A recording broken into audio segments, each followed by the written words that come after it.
Hi. Have some notes this time.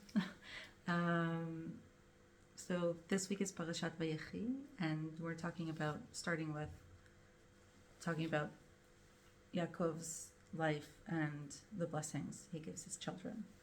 But then it starts with saying about two of his lives that together he lived, how long he lived. And the question is, what two lives are we talking about? I mean, on the simple level, it was Yaakov, and then he wrestled with the angel, saw God's face, and then he was changed to Israel. But I would argue that there is a more complex interweaving of the two names and his two identities. And ultimately, he ended up living a double life in a way, which is why we keep seeing the coming back to Yaakov and Israel at different times.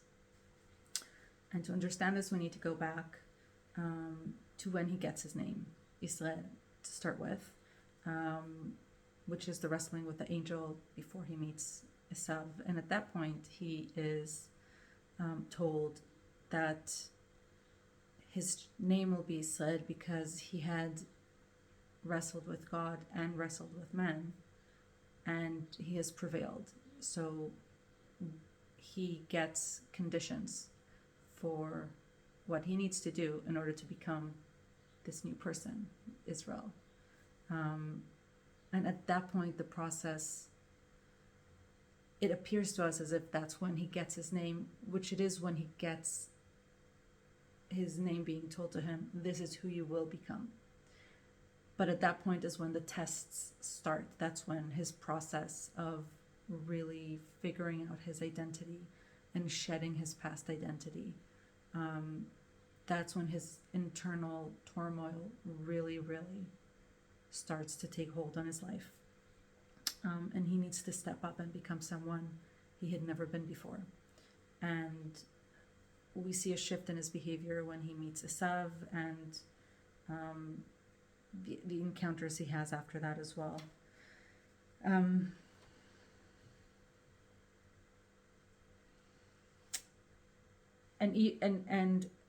I suggest this because even though he is told he's named Israel, he is still referred to as Yaakov, and it is only after he goes through the Dinah story and the way he responds to what his sons did, and that he does tshuva. And his tshuva is literal. He takes his family as fast as he can, and that's his first response. And as fast as he can, he goes back to Bet El, which is the place where he felt God's presence. That's his literal and spiritual return to God. And so only after that point in the story where he does his tshuva, that he is now switched into being called Israel. And right after that, there's another encounter with wrongdoing by Reuven, which has encounters with one of his, with Bilhah. And that's Israel responding with equanimity, with calm, not the same fearful victim type of mentality that Jacob had all his years. And that's the shift, and that's when he's called Israel. So coming back with that understanding into our Parashat Vayechi, we can see that the two lives that we're referring to are his two identities. His victim mentality, the one that suffered by the manipulation and misconduct and meanness of so many people around him in his life, and being played by others continuously. And on the other hand, there is this new identity, this new person he now became, which is the leader and the prophet and the visionary, and the one that God has promised that through him a future is going to unfold for the people of Israel, for his ancestors, for his children and children and all that. That brings up another question that we see in this parasha, which is when he's referring to Yosef, he's called Yaakov, but when he's referring to the other children, he's Israel again. So when he's referring to Yosef, he becomes again the victim. And when he's referring to his other children, he can speak from a place of authority, from the place of being the prophet, of being that visionary. And so that question of why exactly does that happen? And on the face level, obviously, he has a different complex relationship with Yosef. He grieved him for so many years. There's so much pain around it. And so he's still his little boy in some way. And that could be one answer. But coming back to the whole idea of tshuva, and that Israel is his name that was given to him only after he completed full tshuva, I would like to tap into this story a little bit more. The reason why I paused there is because we can do a tshuva that is almost complete on everything, but we always struggle. We can still remain struggling on some parts, and that was interwoven into who Jacob was. He was able to complete full tshuva, and reach very deep spiritual places, and become a very big, strong leader of the family, leading them to wherever they needed to go. At the second side of that is that in order to do that, he had to pass certain tests that caused him to not be able to heal that. It's almost as if we cannot do a full repentance, full tshuva, without having some part of us that will always remain unhealed. And for him, it was the story of Joseph. And I would like to suggest that the story of Joseph being sold by the brothers to Egypt is actually Jacob's doing. And it is actually just like Abraham had to sacrifice Isaac, Jacob had to sacrifice Joseph. And that is why he had such a hard time getting over his loss of Joseph. And that is why when he turns to Joseph now, he still comes from the victim mentality. It's not something that he was able to feel like he can correct.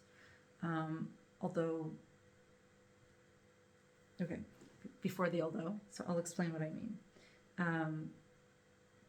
So Joseph tells, again, going backwards in this story, Joseph tells the brothers about his dream. They're unhappy with him. He tells Jacob about the dream. And Jacob is like, oh, you shouldn't have said that to them. And he instructs him, don't tell those stories again to your brothers. That's not a smart idea. But it says in the Bible, but Jacob kept the story, meaning he remembered it. He understood it. He kept it for himself as a secret knowledge of what needs to happen. And it is the very next day, according to how it's brought up in the Bible, that Jacob actually acts out on this dream and on this call for him to sacrifice his son in a way. And from his perspective at that point, Abraham had to sacrifice Isaac, but then something happened and Isaac was saved. So from his perspective, he's sending Joseph into danger, but the assumption is God is going to intervene and God is going to save him. And this is the sacrifice that Jacob is doing as part of his following God as this new identity of spiritual leader, prophet, and all that he can do. So he sends Joseph to his brothers, knowing very well how angry his brothers are, knowing very well that they do not want to be with him, and to such an extent that they didn't want to be with him that they left to go to different fields just so he won't be able to find them.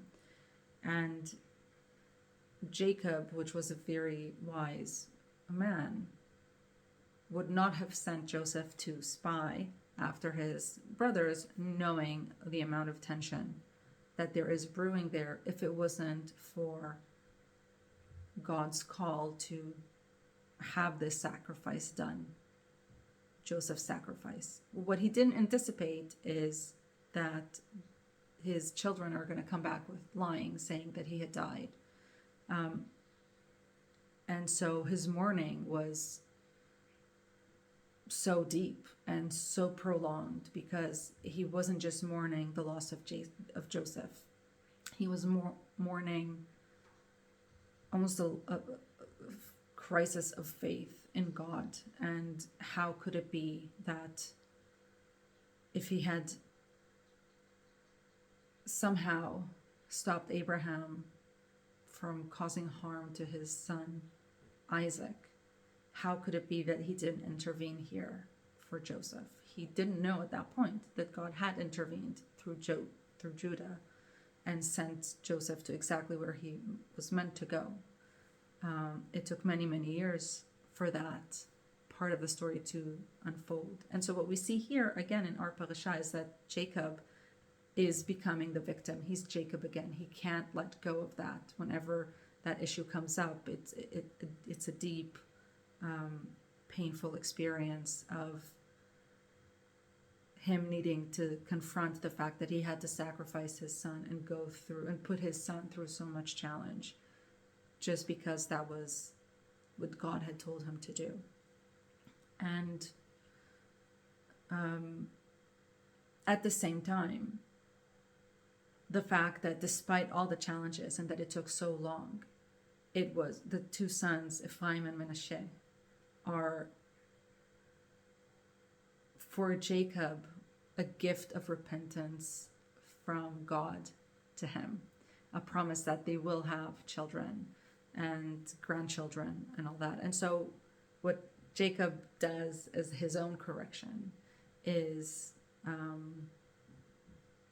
adopting Joseph's kids as his own, which is why they get, because he had mourned Joseph to such an extent and such a degree, it's almost as if he wasn't his son anymore. He had given him up to God. He had given him up to death. And from his perspective, he was responsible for killing him. And now it's this other person, leader in Egypt. It's almost as if he cannot relate to him anymore. There is no bridge to fully cross at that point. And so he takes Ephraim and Manasseh as his own kids and gives them the blessing. And that completes the best of Jacob's ability to do tshuva. And then after that, when he refers to the blessings to all the other kids, then he's Israel again. Then it's him speaking from the place of the prophet, from the place of power. And so all this ties together. The nuance of why we keep going back and forth between Jacob and Israel, and why the story starts with talking about his life and his double life in a way. The one of the victim and the one of the powerful person, and how it interplays and it's interwoven together between the things that he was able to do and fix, and the things that he wasn't. And that's all for today. I hope it was interesting. Shabbat Shalom.